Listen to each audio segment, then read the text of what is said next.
Bien, continuaremos entonces donde habíamos quedado. Estábamos viendo a la nabumetona, ¿no es cierto?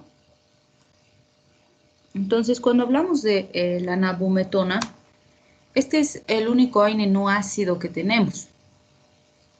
Y como les decía en los temas anteriores, esta nos sirve muy bien para entender ese concepto de que el daño producido por los AINES a nivel de la mucosa gastrointestinal no es por lesión tópica, ¿sí? Porque algunos, como les decía antes, dicen, le pondremos mejor diclofenaco intramuscular porque así no le va a dar gastritis. Y eso es absolutamente incorrecto, ¿no es cierto? Porque el riesgo de producirse gastritis cuando un paciente recibe diclofenaco no es porque el AINE va a entrar y va a quemar la mucosa gástrica al entrar en contacto con la mucosa de forma directa.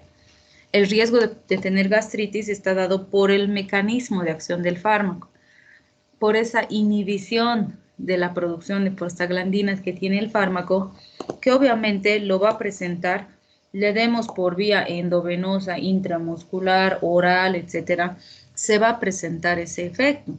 Porque si tiene efecto terapéutico, si controla el dolor, la inflamación, la fiebre para lo que estamos dando, también tiene el riesgo de producir efectos adversos, porque tanto los efectos terapéuticos como los adversos son por el mecanismo de acción, que es inhibición de la COX. ¿Sí? Entonces, como decíamos, al ver el ácido acetil salicílico, no es que el AINE va a llegar y va a quemar la mucosa gástrica, a no ser que se tome cantidades terriblemente altas, qué sé yo, 50, 100 comprimidos al mismo tiempo, y ahí sí vamos a tener el ingreso de una sustancia ácida en grandes cantidades que puede producir daño local. De lo contrario, el efecto de lesión en la mucosa gástrica, que sí se puede producir, es por mecanismo de acción, no por acción directa.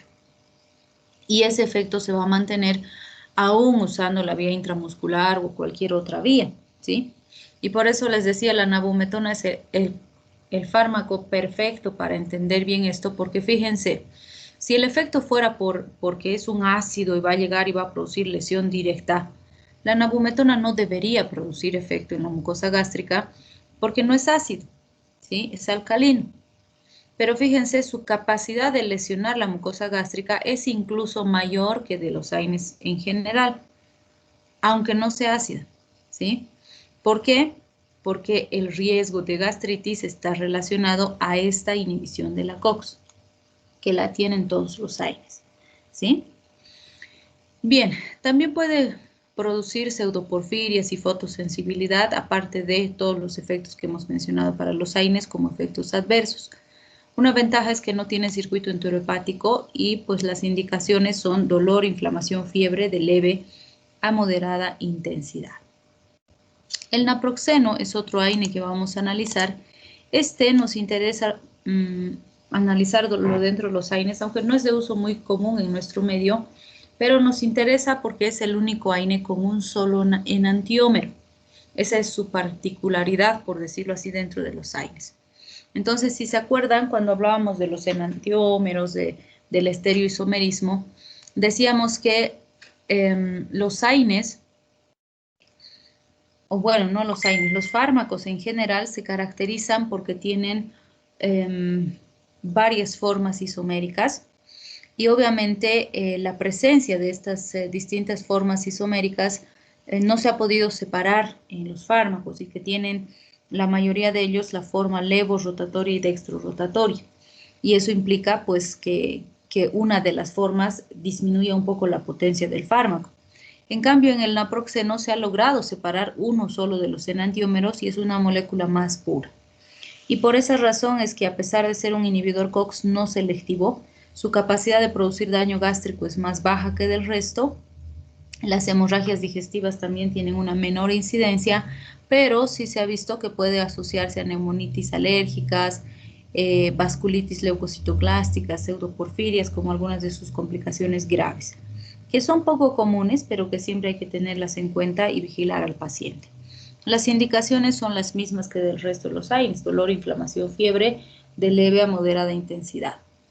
La oxaprocina nos interesa porque es uno de los AINES que habíamos mencionado al principio que puede tener efecto úrico-súrico, ¿sí?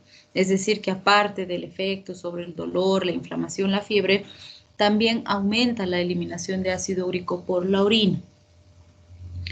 Es COX no selectivo, una ventaja es que no tiene circuito enterohepático y los efectos adversos son los, o pueden ser en realidad todos los que hemos descrito para los AINES en general.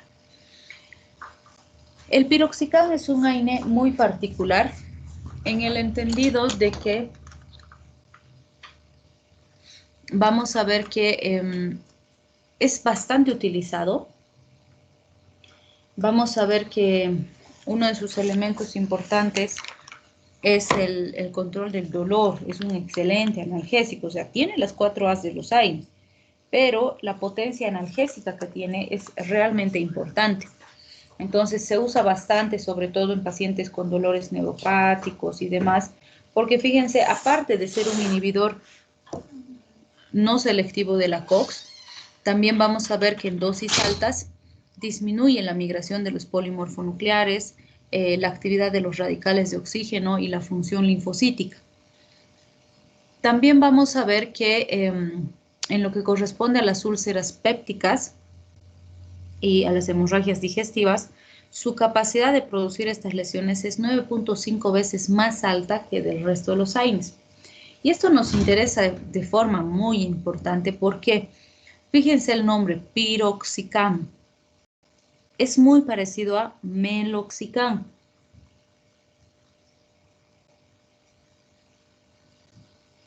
Y si recuerdan al meloxicam, lo hemos descrito como COX-2 preferencial, ¿sí?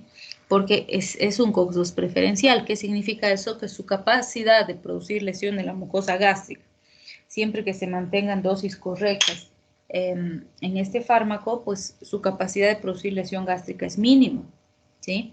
Entonces, si tuviera un paciente con gastritis, por ejemplo, el meloxicam es una mejor alternativa, es más segura que el resto de los AINES. En cambio, el piroxicam es más riesgoso porque su capacidad de producir lesión gástrica es casi 10 veces más que del resto, ¿sí?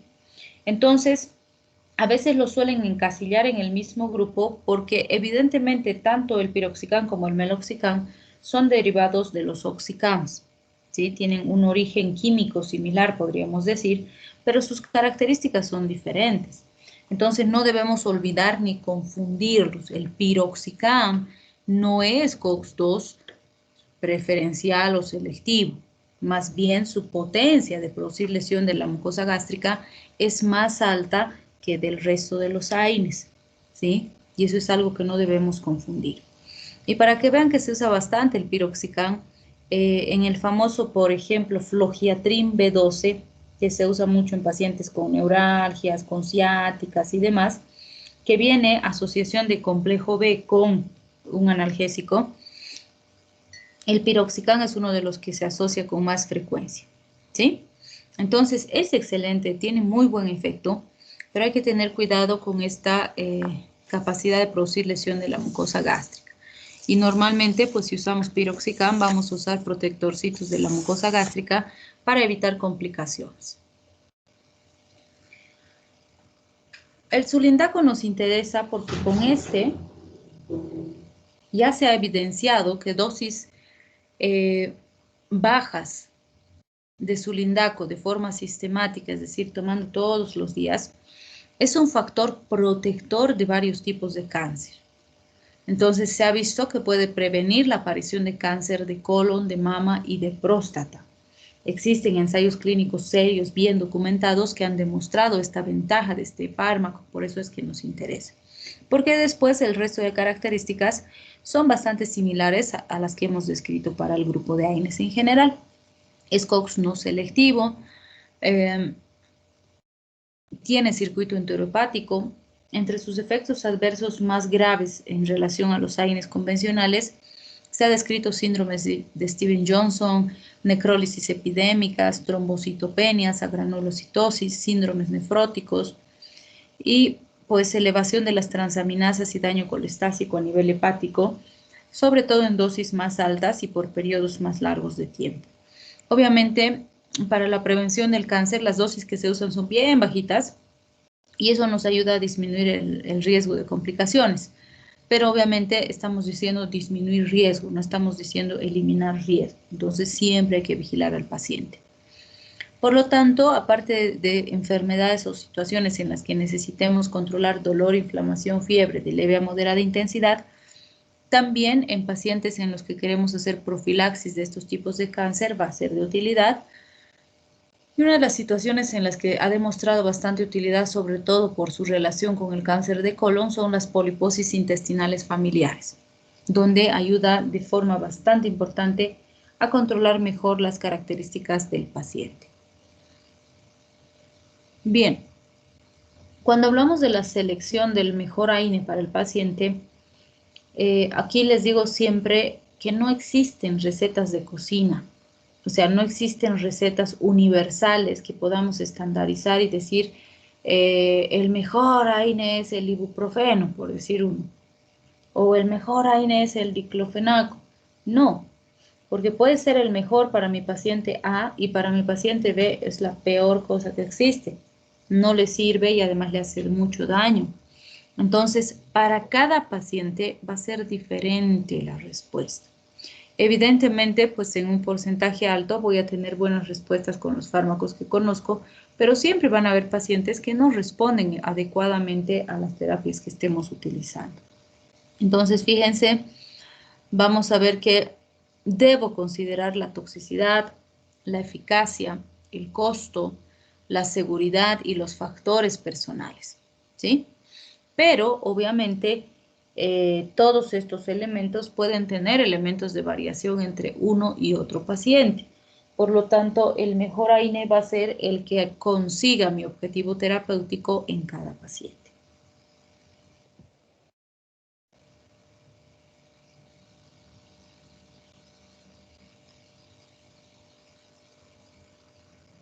Bien, estos son algunos puntos importantes que no debo olvidar considerar cuando voy a elegir un AINE para un paciente, ¿sí?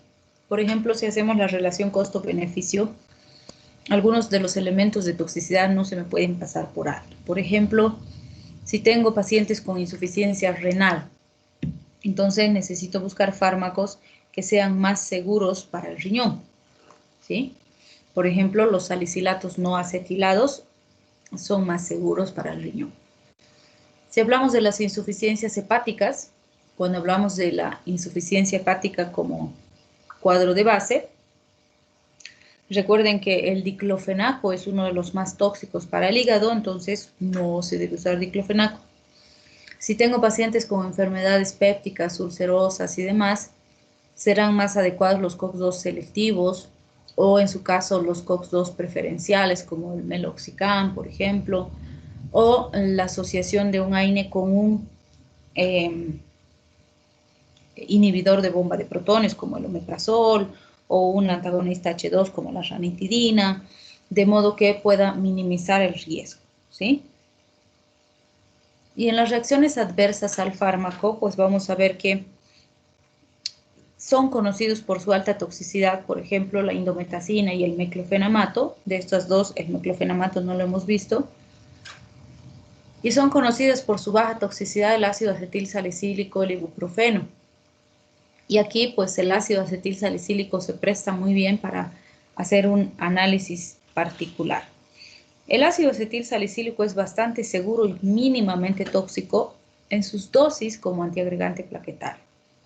Pero en sus dosis como antiinflamatorio, por ejemplo, que son dosis terriblemente altas, es sumamente tóxico, ¿sí? Los efectos adversos y las complicaciones son altas justamente por la dosis que se está utilizando.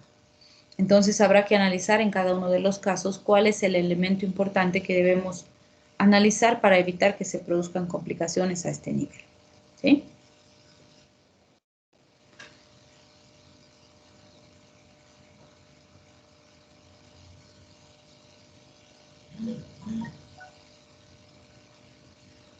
Bien, con eso habríamos terminado entonces lo que corresponde a los a los AINES y vamos a empezar a analizar los FARMES. o ARMES, como les decía, ¿no? Algunos dicen FARMES porque los manejan como fármacos modificadores de la enfermedad. Otros los manejan como ARMES porque los manejan como antirreumáticos modificadores de la enfermedad. Porque ciertamente la gran mayoría de estos han sido diseñados pensando en la artritis reumatoide como enfermedad de base, ¿sí? Sin embargo, hoy en día estos fármacos son útiles para gran cantidad de enfermedades autoinmunitarias, igual que la artritis, que obviamente tienen la característica o tienen en común con la artritis reumatoide, que son enfermedades que no se curan, ¿sí? Porque no tienen, o sea, no, la solución o la cura sería matar al sistema inmune y no podemos hacerlo, y que además en el tiempo van a ir progresando porque el propio sistema inmune va a ir produciendo una destrucción sistemática de ciertas estructuras, ¿sí? Entonces habrá que ir analizando esto. En una artritis reumatoide o en una enfermedad autoinmunitaria es característica la presencia de dolor, inflamación, fiebre, impotencia funcional. Entonces, ciertamente sí va a ser un objetivo terapéutico importante el control de estos síntomas agudos que va a presentar el paciente. Queremos controlar el dolor, la inflamación, la fiebre, la impotencia funcional, mejorar la funcionalidad que presenta el paciente. Cierto, vamos a querer hacer esto, ¿sí? Vamos a buscar esto como parte del tratamiento de nuestro paciente.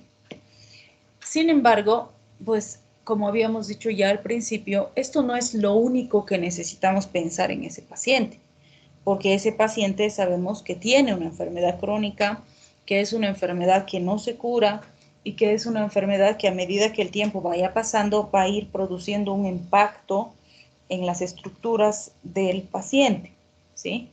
Entonces, mientras más temprano iniciemos el tratamiento con inmunomoduladores y podamos darle al paciente fármacos que nos ayuden a estabilizarlo, que nos ayuden a mejorar, si quieren, la evolución, el pronóstico del paciente, más años de calidad de vida le vamos a dar al paciente. Ya hemos mencionado que no lo vamos a curar, o sea, hagamos lo que hagamos, aunque hagamos un muy buen manejo y demás, no lo vamos a curar. Pero podemos lograr que esa deformación, esa pérdida de hueso, de cartílago, la pérdida de la funcionalidad, que es lo más importante, se retrase en el mayor grado posible. Y que si, qué sé yo, en 2, 3 años mi pacientito ya iba a tener malformaciones, sus deditos iban a estar deformes, no iba a poder agarrar las cosas, yo puedo hacer que eso ocurra en 5 años, en 8 años, no sé, dependiendo de cómo logremos estabilizar y manejar al paciente, ¿sí? Bien, entonces, cuando el paciente llega, si bien voy a hacer el manejo de todos estos signos, síntomas agudos, porque además esa es la razón por la que el paciente viene y no puedo dejar de atender estos elementos, no debo olvidarme que el inicio del ARME es sumamente importante. Porque en primer lugar el ARME no va a actuar de forma inmediata, va a tardar en producir su acción. En segundo lugar, el uso del ARME es lo que va a determinar que el avance de esa destrucción sea lento.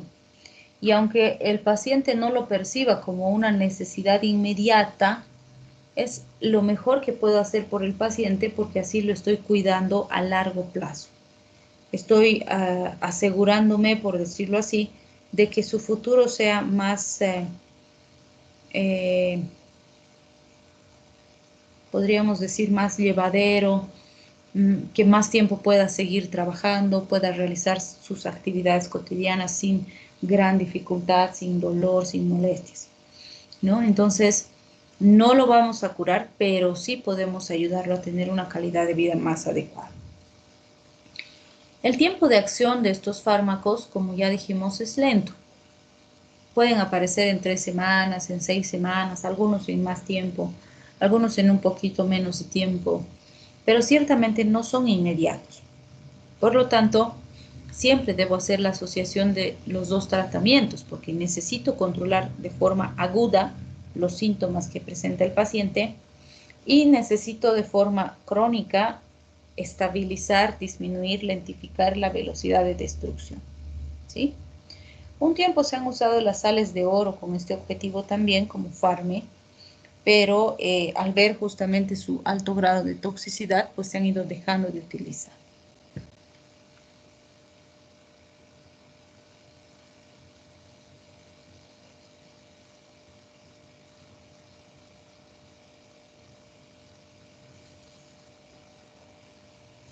Bien, si vemos los fármacos que van a ser utilizados como farmes, van a ver que muchos de estos, pues recién desde hace algunos años han empezado a llegar a nuestro medio y se han empezado a utilizar de forma más importante.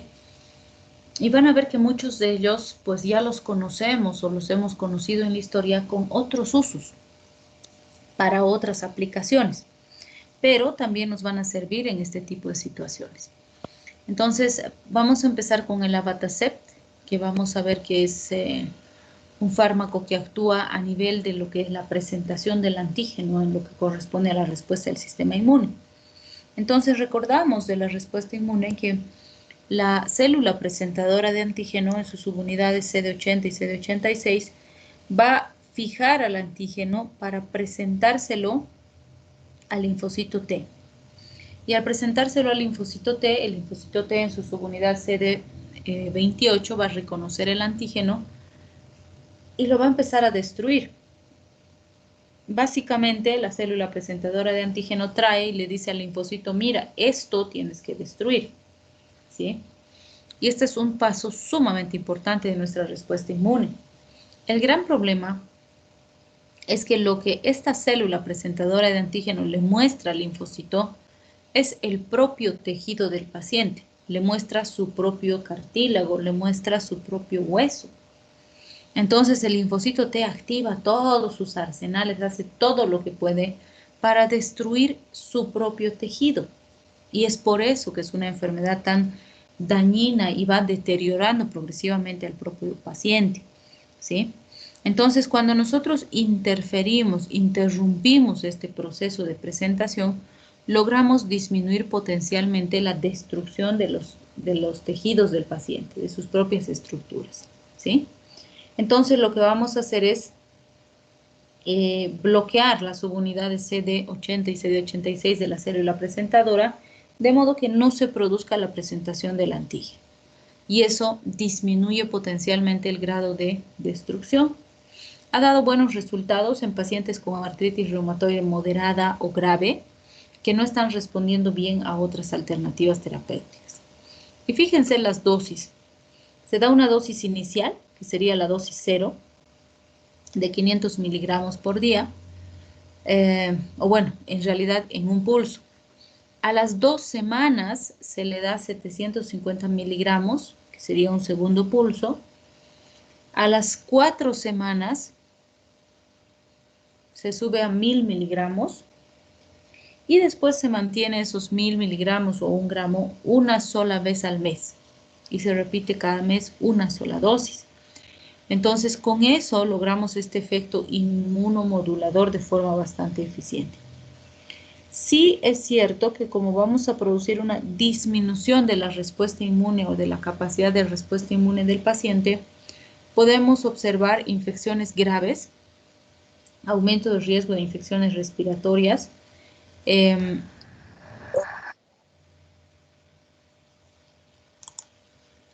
riesgo de infecciones vamos a ver que es mayor cuando tenemos asociación con los inhibidores del factor de necrosis tumoral alfa, que vamos a ver más adelante.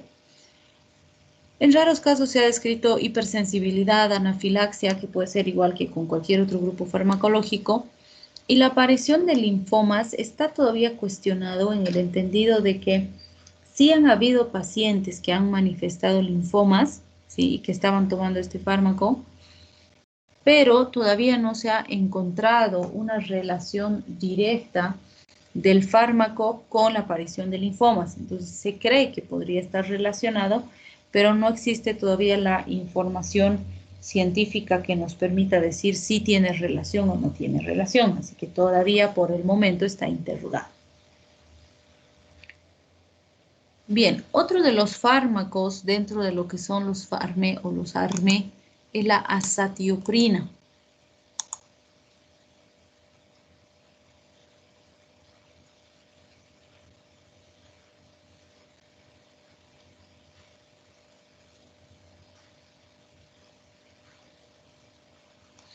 Bien, cuando hablamos de la azatioprina, esta se va a transformar en una 6-tioguanina y esta 6-tioguanina, por sus características estructurales similares a algunos elementos metabólicos endógenos, lo que hace es suprimir la síntesis del ácido inosínico, la función de las células B y T, la producción de las inmunoglobulinas y la secreción de las interleucinas 2.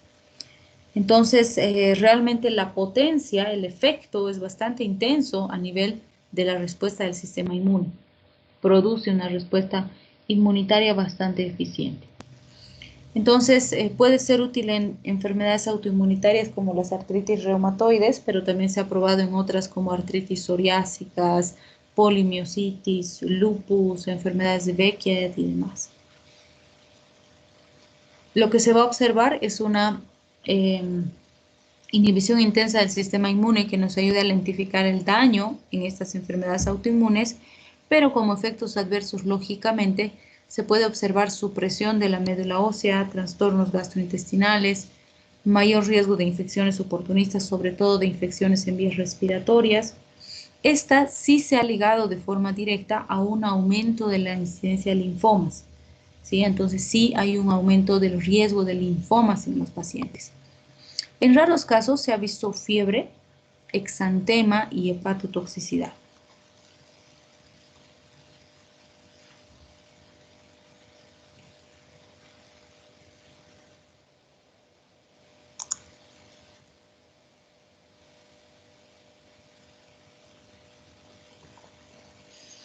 Estos fármacos han generado bastante polémica en la situación actual del COVID, ¿no es cierto? La cloroquina, la hidroxicloroquina. Justamente porque estos fármacos han sido utilizados, bueno, los conocemos desde siempre, son fármacos antiguísimos que los hemos utilizado como antiparasitarios. Los hemos usado en la malaria, ¿no? Contra el plasmodium. Sin embargo, no es lo único para lo que se ha utilizado estos fármacos. Van a ver cuando veamos antiarrítmicos, por ejemplo, bueno, cuando revisen este tema, que también se han utilizado como antiarrítmicos, porque tienen un efecto específico a nivel cardíaco también. Y obviamente no es al azar que se le ocurrió a alguien y dijo, ay, usaremos hidroxicloroquina en COVID, por ahí sale. No, lo que ha ocurrido, como en algún momento dijimos, es que antes de que aparezca el COVID ya se estaba viendo, se estaba estudiando en laboratorio varios fármacos que ya conocemos y que los usamos como antiparasitarios, como antibacterianos, se los estaba analizando como posibles alternativas terapéuticas en infecciones virales, justamente porque se había visto que estos fármacos podrían tener algún efecto interesante sobre las infecciones virales. Entonces, fíjense, ahí estaba la hidroxicloroquina, la ivermectina, la citromicina, la nitazoxanida, que se estaban probando como alternativas, no para el SARS-CoV-2, porque obviamente no conocíamos ese virus todavía hasta antes de la pandemia.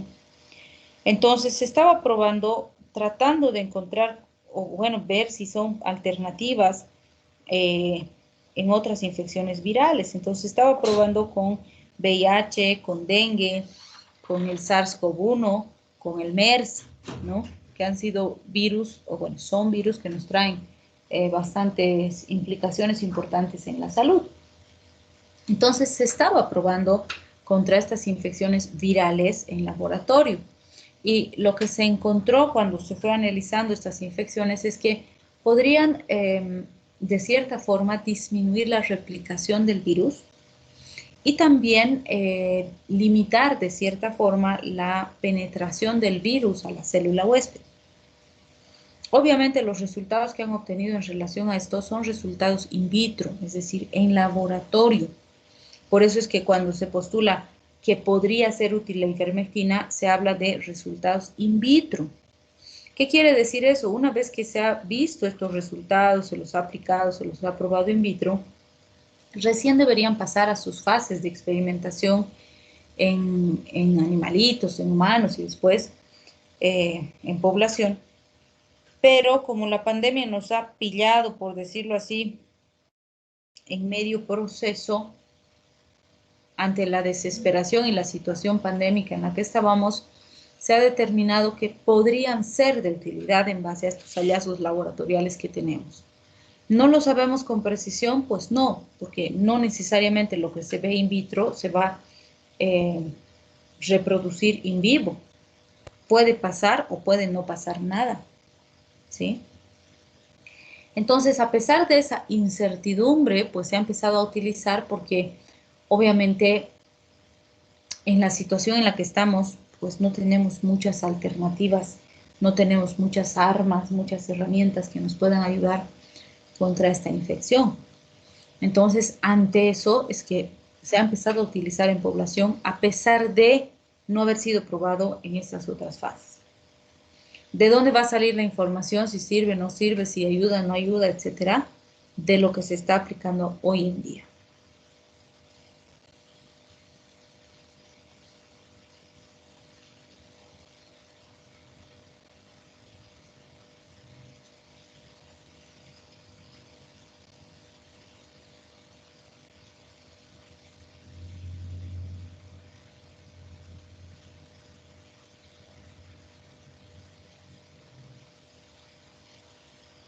Bien, entonces fíjense, en base a todo esto es que se ha determinado que estos fármacos sí podrían ser útiles en estas enfermedades autoinmunitarias.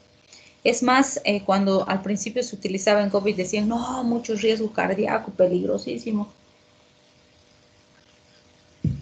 Salían los pacientes, o bueno, los médicos en realidad que manejan pacientes con lupus, por ejemplo, y decían, nosotros usamos añísimos en los pacientes con lupus, obviamente en dosis bajitas, y los pacientes van bastante bien, no se nos complican, ¿no? Están descritos sus efectos adversos, cierto, pero por las dosis que usamos, la aparición de estas complicaciones es mínima, ¿sí? Entonces, en algunos países se está usando como parte de sus protocolos básicos. En otros países no. La ivermectina podríamos decir que se está usando más que la hidroxicloroquina, pero pues la información más real seguramente la vamos a tener después de la pandemia. Pueden producir toxicidad ocular, dispepsias, náuseas, vómitos, dolor abdominal, exantema y pesadillas.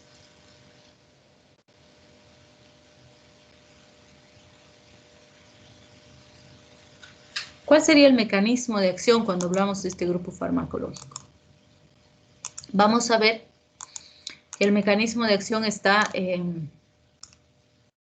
bueno, no se sabe con precisión exactamente cómo lo hace, pero sí se ha visto que inhibe la respuesta de linfocitos T frente a los mitógenos, disminuye la quimiotaxis de los leucocitos, estabiliza enzimas lisosómicas, va a producir atrapamiento de radicales libres y va a inhibir la síntesis del material genético, tanto DNA como RNA, ¿sí? Entonces, realmente, si se fijan, todos estos elementos que está produciendo van a determinar que su impacto sobre la respuesta inflamatoria del paciente sea realmente importante. Y esa es la razón por la que se usa como fármaco. Su gran potencia para inhibir, además de producir un cambio profundo en la expresión génica sobre la respuesta inflamatoria.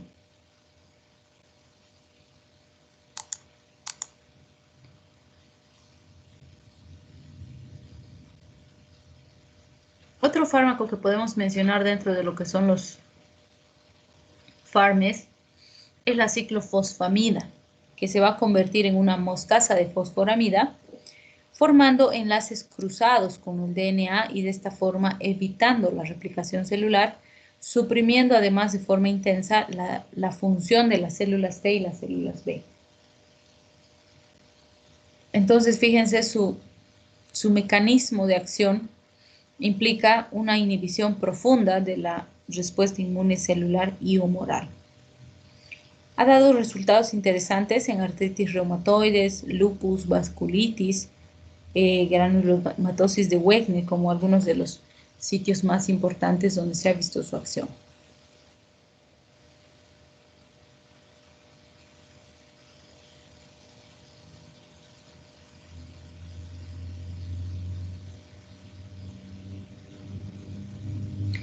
La ciclosporina es otra alternativa que tenemos dentro de este grupo. Vamos a ver que se degrada por la CYP3A, así que podrá tener interacciones con los que utilicen esta misma P450. Las indicaciones, si se fijan, son muy similares. Sí se ha visto que puede ser nefrotóxica de forma importante. Vamos a ver que tiene interacción negativa con varios fármacos cardiovasculares, como por ejemplo el diltiazem, diuréticos ahorradores de potasio. Se ha visto que puede aumentar el riesgo o la incidencia de hipertensión, hiperpotasemia, hiperplasia gingival e hirsutismo. Entonces hay que manejarla con cuidado. ¿Qué es lo que va a hacer? Va a regular la transcripción génica, va a inhibir la función de la interleuquina 1, va a afectar la función de células B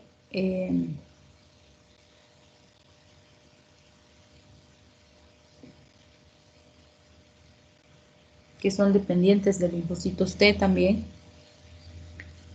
Va a inhibir la capacidad de respuesta a los linfocitos T, disminuye la producción de los receptores de interleucinas 2 y también inhibe la interacción entre las células T y los macrófagos, es decir, que también está interfiriendo en lo que hemos mencionado como una respuesta inmune celular y humoral, podríamos decir, ¿sí? Está actuando en los dos puntos de forma bastante intensa. Otro fármaco que vamos a mencionar es la leflunomida. Cuando hablamos de la leflunomida, vamos a ver que se convierte en A77-1726, que es la denominación que se le ha dado a su metabolito. Lo que hace es inhibir la deshidrogenasa de hidrohorato. Entonces, si se acuerdan del hidrohorato, es súper importante para la formación de los ribonucleótidos, que son las bases estructurales de nuestro material genético. Entonces hay una disminución intensa de la síntesis de ribonucleótidos, una inhibición de la producción de citocinas inflamatorias que va a disminuir la respuesta inmunitaria del paciente, pero además tiene una inhibición potente de la actividad de linfocitos T y linfocitos B, afectando la inmunidad celular y la inmunidad humoral. Entonces se ha probado mucho en enfermedades reumáticas con inhibición importante de la destrucción y el daño óseo, que en algunos casos es bastante acelerado. Vamos a ver que adentro de sus efectos adversos tenemos diarreas, elevación de las enzimas hepáticas, alopecia leve, un aumento de la presión arterial, leucopenia, trombocitopenia, como algunas de ellas. Bien, descansen 10 minutitos y volvemos con el metotrexato.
Bien, entonces cuando hablamos del metotrexato, lo que vamos a ver es que el metotrexato es un fármaco súper antiguo, ¿sí? Lo tenemos desde hace bastante tiempo. Y es un fármaco, pues, que nos ayuda bastante en este tipo de pacientes. Vamos a ver que en el tiempo, pues, ha ido siendo una alternativa sumamente útil en varias enfermedades autoinmunitarias. Y una gran ventaja es que como es un fármaco también bastante antiguo, es un fármaco bastante accesible, si quieren, a nivel económico.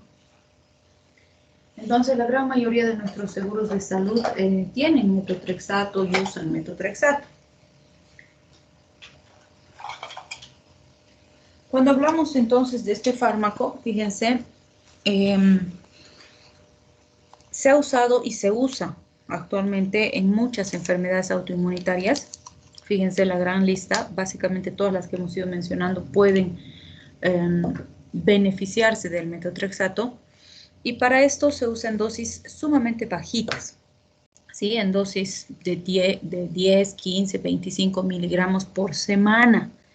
O sea, ni siquiera por día, sino por semana. ¿Cómo se ha establecido esto? Antes se utilizaba cada día, o sea, se ha empezado usando dosis bajitas, pero diarias, ¿no?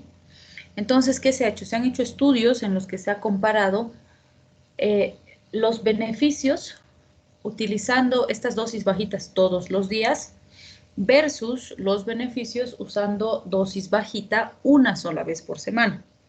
Y cuando se ha hecho la comparación de los efectos que se conseguía en estos dos grupos de pacientes, lo que se ha encontrado es que no hay una diferencia significativa. Es decir, que utilizando una sola vez por semana y utilizando una vez por día, el efecto es básicamente el mismo, es decir, es muy parecido el resultado, ¿sí? Pero cuando se ha hecho la comparación de los efectos adversos, los pacientes que utilizaban una sola vez por semana versus los que utilizaban todos los días, se ha encontrado que los que utilizaban todos los días tenían más efectos adversos que los que utilizaban una sola vez por semana. Por lo tanto, en base a ese hallazgo, pues se ha determinado que es más seguro la utilización semanal, con menos riesgo y con mismo efecto terapéutico. Y por eso hoy en día se maneja una dosis por semana y el paciente va bastante bien, ¿sí? La probabilidad de complicaciones es mínima, por decirlo así.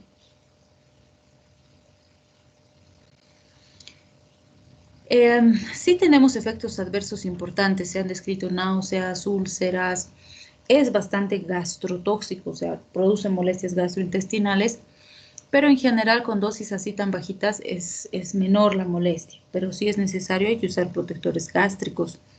También se ha descrito la hepatotoxicidad, que esta podríamos decir es uno de los elementos que requiere mayor vigilancia cuando hablamos de metotrexato, y es por eso que todos los pacientes que reciben metotrexato tienen que recibir una valoración de la función hepática cada cierto tiempo. Primero, antes de iniciar el tratamiento. Y en segundo lugar, cada cierto tiempo, con cierta frecuencia, hay que hacer una revisión de la función hepática para cerciorarnos de que no se esté produciendo ninguna alteración a ese nivel, ¿sí? Porque sí es gastrotóxico, entonces hay que tener cuidado a ese nivel. Hepatotóxico, hay que tener mucha vigilancia de las funciones hepáticas. Y si por alguna razón empieza a aparecer una alteración severa de la función hepática, pues se debe suspender la medicación, ¿sí? Hay pacientes que van muy bien con estas dosis bajitas, pero hay pacientes que rápidamente desarrollan alteraciones hepáticas. Entonces, los que desarrollan alteraciones hepáticas no pueden mantener el tratamiento, tienen que suspenderlo y hay que buscar otra alternativa, ¿sí? Entonces, varía de paciente en paciente. Por otro lado, vamos a ver que puede producir cirrosis, reacciones pulmonares, aunque estas son raras, y sí es potencialmente teratogénico, o sea, está completamente contraindicado durante la gestación. Pero, ¿qué es lo que vamos a ver en este caso? Por ejemplo, hay una patología que se llama mola hidatiforme, ¿sí? O enfermedad molar también se le llama, que seguramente la van a ver cuando vean ginecobstetricia, que se produce durante la gestación, o sea, una paciente que está gestando, lo que ocurre es que en algún momento de la gestación se muere el embrioncito, ¿sí? O sea, no es una gestación viable porque no hay embrión, el embrión ha muerto en algún momento por alguna razón y las células de la mórula han empezado a proliferar y a multiplicarse de forma masiva, ¿sí? Han empezado a multiplicarse descontroladamente y esa multiplicación descontrolada va a generar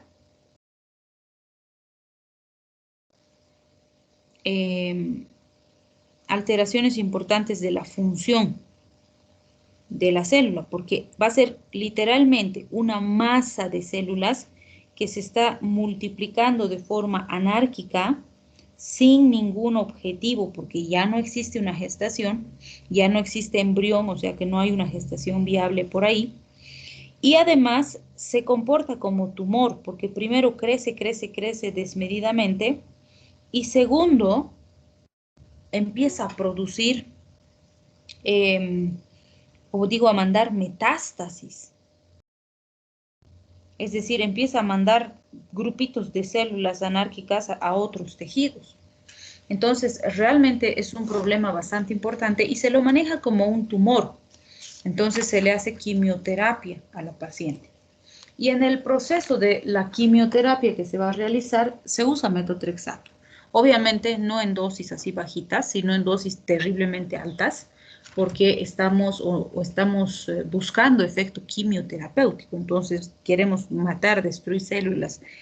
Así que se usan dosis sumamente elevadas para que vean un poco el potencial, si quieren, del fármaco, porque actúa de forma intensa en la vía de los folatos, evitando que se produzca material genético, y si no hay material genético no va a haber multiplicación celular y demás, ¿no? Entonces es un fármaco bastante potente. Por otro lado, también nos interesa el metotrexato porque han debido escuchar hablar en el manejo del paciente con COVID del el tocilizumab, que lo vamos a ver un poquito más adelante, porque no podemos ver Farmes sin ver tocilizumab porque pertenece a este grupo, como inmunomodulador, ¿sí? Y alguna vez ya lo mencionamos, ¿no? Dijimos que en las etapas avanzadas del COVID, el problema ya no es controlar al virus, sino frenar la respuesta inflamatoria del paciente, porque es una respuesta tan intensa, tan fuerte, que es la que acaba produciendo la coagulación intravascular diseminada, los focos neumónicos, los infartos renales, el sistema nervioso y demás. Entonces, uno de los fármacos que se está utilizando en estos pacientes ya en estas fases donde queremos frenar la respuesta inmune es justamente el tocilizumab, que es inhibidor de interleucina 6. Entonces, mejora el pronóstico, por lo menos en los estudios que se han visto hasta ahora, está ayudando a mejorar el pronóstico del paciente. Sin embargo, tiene dos grandes desventajas. Primero, que no es fácil conseguir, más aún en medios como el nuestro, ¿no? Aquí llega un frasco, llegan unos cuantos frascos y se agotan al tiro, porque además hay harta demanda por la situación actual, ¿no? Y segundo, si logras conseguir, es terriblemente caro. Les decía, creo, en algún momento, eh, más o menos está costando 6.400, 6.500 bolivianos. Hace más o menos una semana un amigo en Tarija me dice, aquí es mucho más difícil de conseguir, no están consiguiendo, y cuando consigues está más o menos bordeando los 10.000 bolivianos. Un frasquito de tocilizumab. Entonces, los italianos justamente ya en la primera ola decían, si va a ser una alternativa en COVID, vamos a chocar con esta dificultad. Primero, que no se produce en forma masiva. En gran parte de los países, sobre todo los países subdesarrollados, no tienen la capacidad de producción de tocilizumab. Segundo, el costo. Aún para países desarrollados, países de primer mundo, por decirlo así, es costoso. Entonces, peor para países con menos recursos, menos posibilidades. Entonces, ellos planteaban en sus alternativas el manejo con metotrexato y decían, se puede usar metotrexato en lugar de tocilizumab, el efecto es similar, obviamente las dosis son diferentes y en esos casos el metotrexato se usa también en dosis altas, pero la gran ventaja es que el metotrexato es barato y existe en todos los países del mundo, porque es un fármaco antiguo, ¿no? En cambio el tocilizumab es nuevo. Entonces lo plantearon como una alternativa, ¿no? Solo que pues en la mayoría de los lugares creo que no se está usando, pero podría ser una gran alternativa.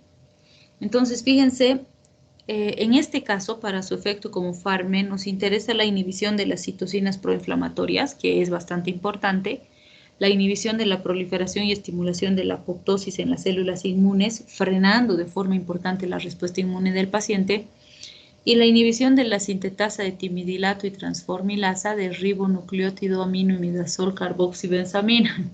No necesitan aprenderse de memoria el nombre de la enzima, es un chorizo, pero al inhibir a esta enzima, realmente su potencia inmunomoduladora es bastante importante y sostenible en el tiempo. Entonces, en estos pacientes, pues nos ayuda bastante. Se está usando mucho en pacientes con artritis reumatoide ya, pues desde hace muchos años. Se usa bastante por los dermatólogos también, por ejemplo, en pacientes con psoriasis. Está dando resultados bastante interesantes, manteniéndonos bastante bien a los pacientitos, ¿no? Obviamente, no hay que descuidarse de la vigilancia, de la función hepática, función gástrica, que son los sitios donde más afección puede haber. Otra alternativa dentro de los FARME es el micofenolato hemofetilo, que se convierte en ácido micofenólico. Este metabolito lo que hace es inhibir la deshidrogenasa de monofosfato de citocinas, inhibe la proliferación de leucotrienos y también interfiere con la lesión leucocítica anterógrada de las células endoteliales, inhibiendo las E-selectinas, las P-selectinas y las moléculas 1 de adhesión intracelular. Entonces, con todos estos elementos lo que conseguimos es esa inmunosupresión que estamos buscando.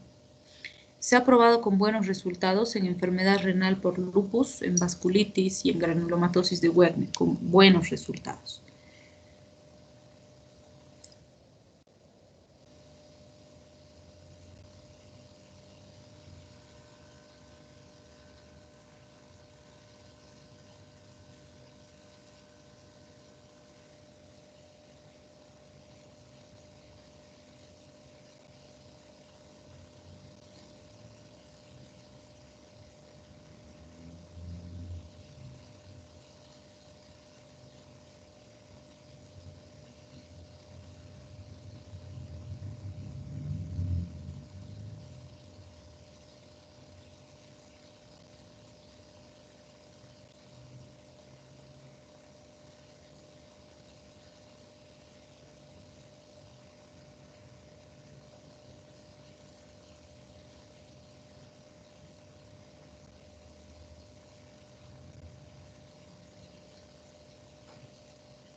Bien, el rituximab también es uno de los FARME que se ha utilizado de forma bastante importante, si quieren, con buenos resultados en enfermedades autoinmunes. Se utiliza 1 gramo por semana lo que hace es disminuir la actividad de los linfocitos B actuando en su subunidad CD20. Se ha probado con buenos resultados en artritis reumatoide, combinado con metotrexato, cuando no hay respuesta eficiente con los antagonistas de factor de necrosis tumoral alfa, que es otro grupo bastante potente dentro de los fármacos que vamos a ver más adelante.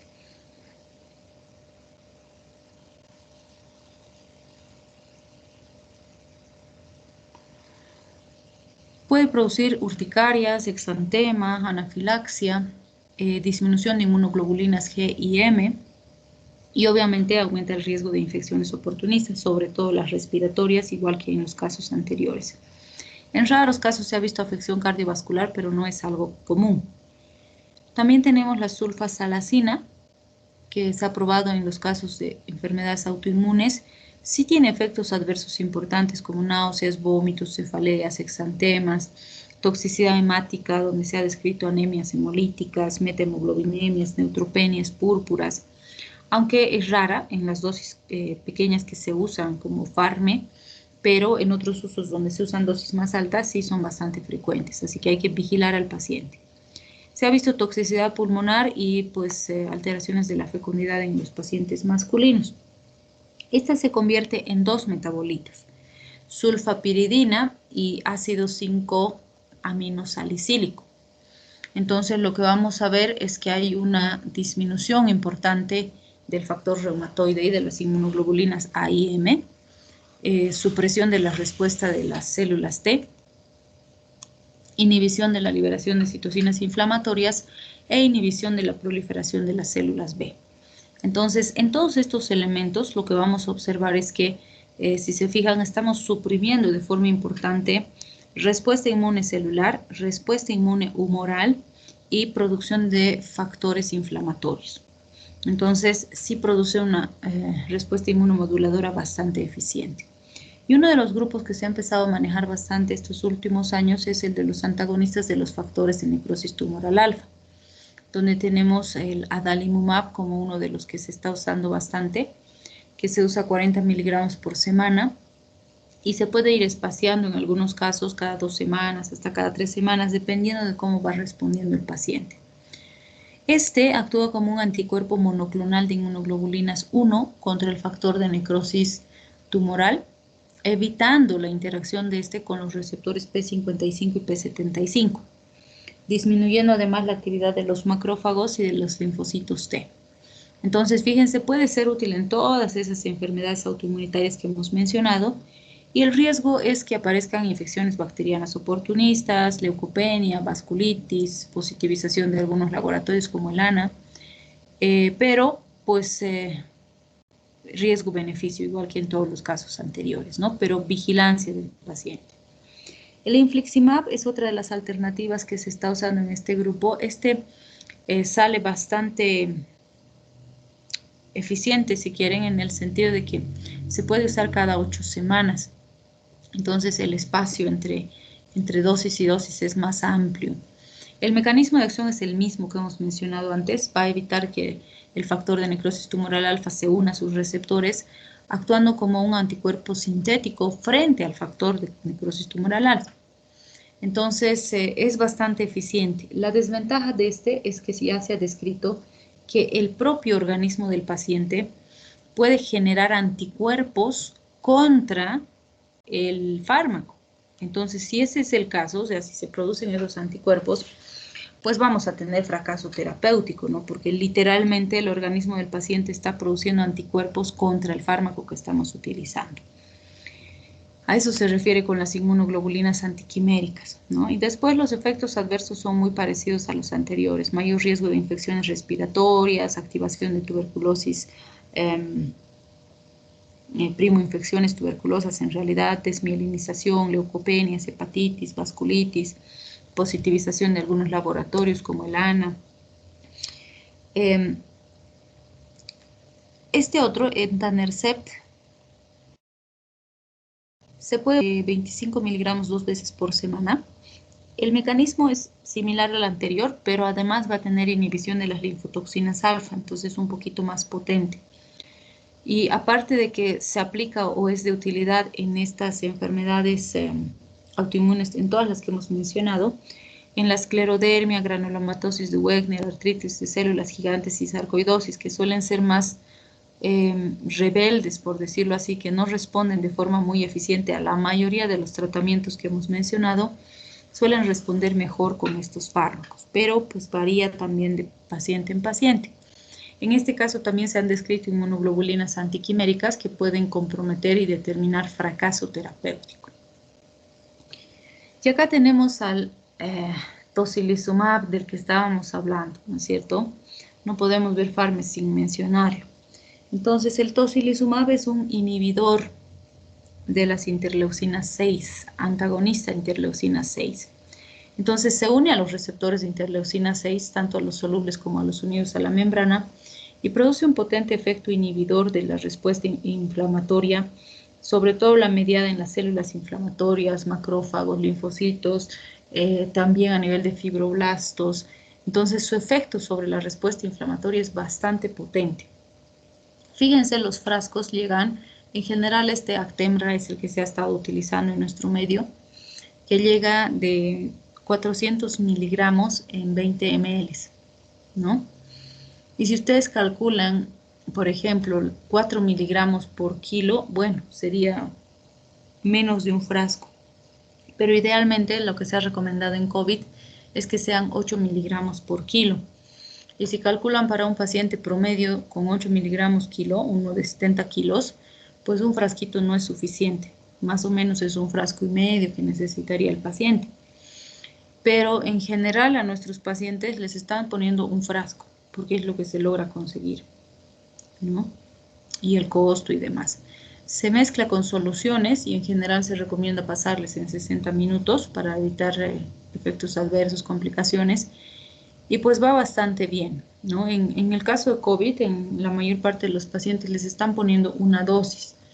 En los pacientes con artritis reumatoide, cuando se ha usado, porque se ha usado antes para artritis reumatoide, se usa de 4 a 8 miligramos por kilogramo cada 4 semanas, es decir, más o menos una vez al mes, diríamos, ¿sí? Y normalmente se empieza con 4 miligramos y viendo la respuesta del paciente se puede ir subiendo hasta alcanzar los 8 miligramos por kilogramo. También se puede dar el caso de que se pueda asociar el tratamiento de tocilizumab con metotrexato. Por decirles, cada 4 semanas le pongo su tocilizumab y le doy una dosis mínima de metotrexato una vez a la semana, las semanas que no estoy usando el tocilizumab. Entonces, depende mucho de la respuesta del paciente para ver el tipo de manejo que se hace, ¿no? Entonces, pero obviamente imagínense con el costo que tiene el tocilizumab, o sea, en general, pues no se ha ido utilizando en nuestros pacientes con artritis reumatoide y demás por el alto costo, ¿no? Muchos ven el costo y dicen, no, está bien, metotrexato nomás, ¿no? Pero en un paciente con COVID, obviamente la familia trata de hacer todo lo posible para mejorar el pronóstico del paciente, pero es cierto que a pesar de el tocilizumab, a pesar del remdesivir que se está usando bastante, nada es garantía de que el paciente va a estar bien, ¿sí? No nos garantiza el resultado, pero pues se trata de hacer todo lo posible para tratar de que el paciente salga, ¿sí? Bien. El paracetamol, lo primero que vamos a decir del paracetamol, y siempre les digo eso, es que el paracetamol no es un AINE, ¿sí? Muchos pues lo encasillan al paracetamol con los AINES, pero no es un AINE, ¿sí? Está clasificado como otros analgésicos, porque evidentemente sí tiene buena potencia analgésica. Y bueno, muchos lo quieren encasillar con los AINES justamente porque el mecanismo de acción que tiene pues, da a entender que es un AINE, porque es inhibidor COX-1, COX-2 de tejidos periféricos, ¿sí? Pero no es un AINE en el entendido de que no es un antiinflamatorio, porque los AINEs son antiinflamatorios no esteroideos. Y el paracetamol para la inflamación no sirve en absoluto, no es buen antiinflamatorio, no tiene buena potencia antiinflamatoria. Si el problema del paciente es inflamación, el paracetamol no sirve, ¿sí? ¿Es buen analgésico? Sí. Va a lograr producir un efecto analgésico muy eficiente y también es buen antipirético. Pero para controlar inflamación no sirve, no tiene potencia antiinflamatoria, ¿sí? Y para que vean un poquito los ejemplos, y recuerden que no es un AINE. Por ejemplo, si tuviéramos un paciente con dengue, está contraindicado el uso de AINES, ¿sí? ¿Por qué? El dengue es una enfermedad febril, no tiene una cura específica, entonces hacemos tratamiento sintomático y vigilamos al paciente para que no se nos complique y no haga un dengue grave y tengamos que hospitalizarlo y demás. Una de sus complicaciones principales son las hemorragias, por el efecto que produce el virus sobre el sistema de coagulación. Entonces, como es una enfermedad febril, el paciente va a tener fiebre y dolor. Entonces, no podemos darle AINES porque los AINES, por su efecto antiagregante plaquetario, aumentan el riesgo de hemorragias. ¿Sí? Entonces, literalmente dice en el manejo, está contraindicado el uso de AINES. ¿Y cuál es el tratamiento de primera elección en dengue? Para los síntomas, obviamente, paracetamol. ¿Sí? ¿Con qué los manejamos? Con paracetamol. ¿Sí? Otro ejemplo. Hemos ido repitiendo que pacientes cardiópatas no deben usar AINES por el efecto que tienen los AINES en corazón, en la volemia, en el riñón, ¿sí? Alto riesgo con manejo de AINES. Si mi paciente cardiópata tuviera dolor, tuviera cefaleas, tuviera fiebres, ¿qué le debo dar? Paracetamol es lo que más se usa, ¿sí? Entonces, van a ver además cuando veamos la siguiente clase, bueno, mañana, los efectos peligrosos adversos y terapéuticos del paracetamol, que el paracetamol es útil en todas las condiciones en las que el uso de AINES implica más riesgo. La mejor alternativa que tenemos es paracetamol, ¿sí? Entonces vamos a quedar aquí, mañana vamos a continuar con el paracetamol. Y no se olviden, por favor, que mañana también vamos a hacer la revisión de los avances de sus investigaciones para decidir cómo vamos a hacer la presentación y entrega. Y también tienen la entrega de casos clínicos el día domingo. Entonces, hasta el día domingo es el plazo, ¿no? Entonces no se olviden, no se hagan pisar con el tiempo y si tienen cualquier duda en relación a los casos también, mañana la podemos ver. ¿Listo? Les llamaré listito. André. Presente. Max.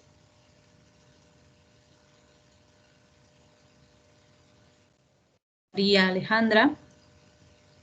Presente, doc. Ina. Presente, doc. María. Presente, doctora. Antonio. Presente, doctora. Natalia. Presente, doctora.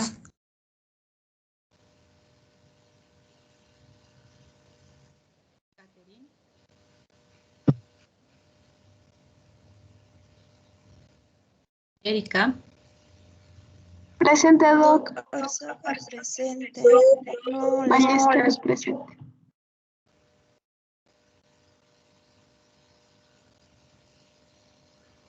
No entendí quién dijo qué. Clara. Arzabe Camila presente, doc. No la escuché muy bien. Ya. Ok.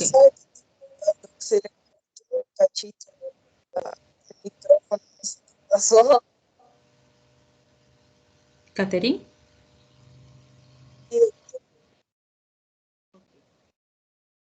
Clara.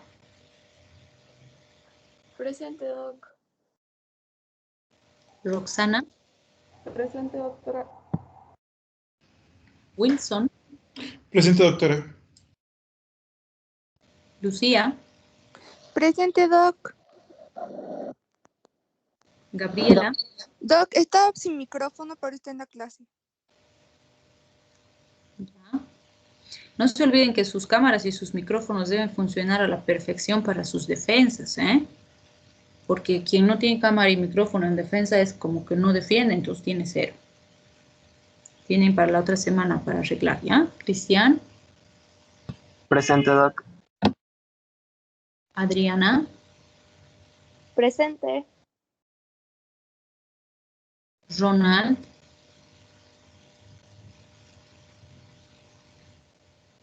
Carla. Presente, doctora. Dayan. Presente, Doc. Debra. Presente, doctora. Adaí. Presente, doctora. Cristian. Presente, doctora. Saúl. Presente, Doc. Micaela. Presente, doc. Cielo. Presente, doctora. Alexandra. Presente, doc. Adriana. Presente, doc. Eli. Presente, doc. Francisco. Presente, doctora. Mateo. Presente, Doc. Angie. Presente, doctora. Adriana. Presente, doc. Camilo. Presente, doctora. Darío. Presente, doc. Chasca. Presente, doctora. Yesenia. Presente, doctora. Raiza. Presente, doc. Carolina. Presente, doc. Camila. Presente, doctora. Aleida. Presente, doctora. Alenka. Presente, doctora. Sofía. Presente, doctora. Cristian. Presente, doctora. Anthony. Presente, doctora. Mirta. Presente, doctora. Andrea. Presente, doctora. Priscila.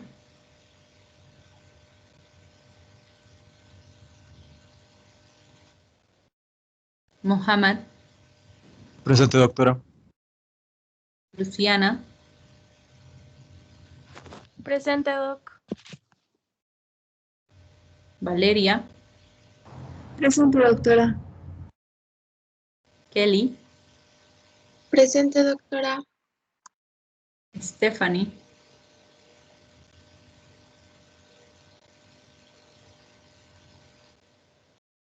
William. Presente, Doc. Thais. Presente, doc. Bien, vamos a quedar ahí entonces. Estudien. No se olviden, por favor, las recomendaciones. Hasta luego, doctora, gracias. Chao. Gracias. Gracias, doc. Hasta luego. Tal vez. Hasta luego, doctora.